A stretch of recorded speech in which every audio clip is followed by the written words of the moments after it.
Okay, so I thought we'd do a walk around of my Magni Sfida 1000. The bike's a pretty rare example of Arturo Magni's work.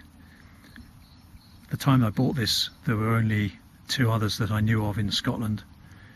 One was a newer model, and the second one was in the process of being restored. I think that second one is just about finished now. The work that I've had done on the bike has primarily been cosmetic, including polishing of the cylinder heads, changing most of the bolts. It's probably 90% plus stainless. A couple of specifics. I had the carb tops altered to reduce the amount of pressure that you needed to turn the throttle, so those have got the lighter springs, and also you can see the K&N filters at the back of them rather than sourcing air through the conventional airbox system.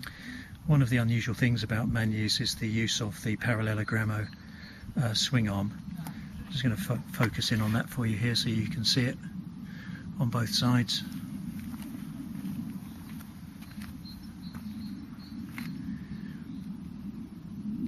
The benefit is that it feels more like you're riding a chain drive bike than a shaft drive bike as far as the suspension characteristics are concerned.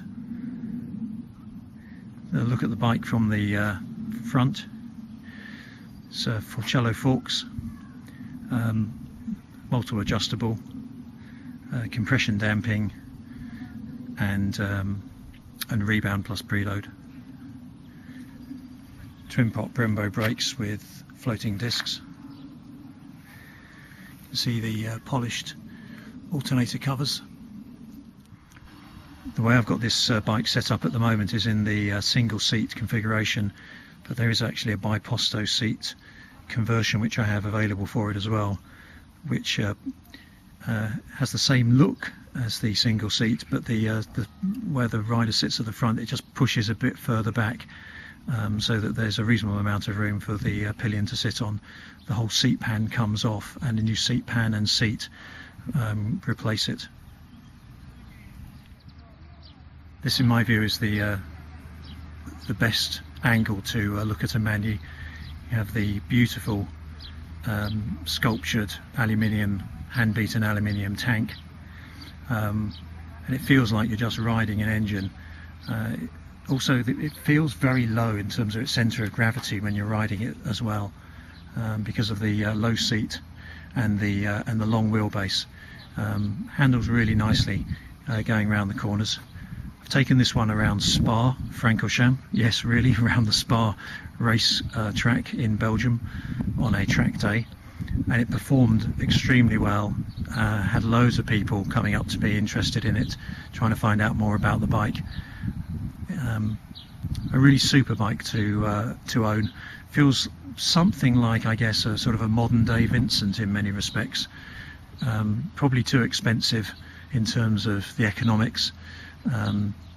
Very individual, and someone who likes owning a work of art can show off to others. Have lots of people interested in it. And yet still a very functional bike to ride, being a 1000cc V-twin. Okay.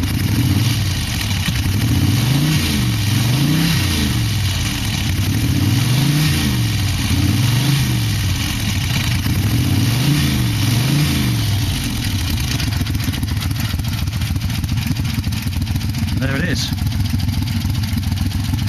My Magni Sfida 1000S.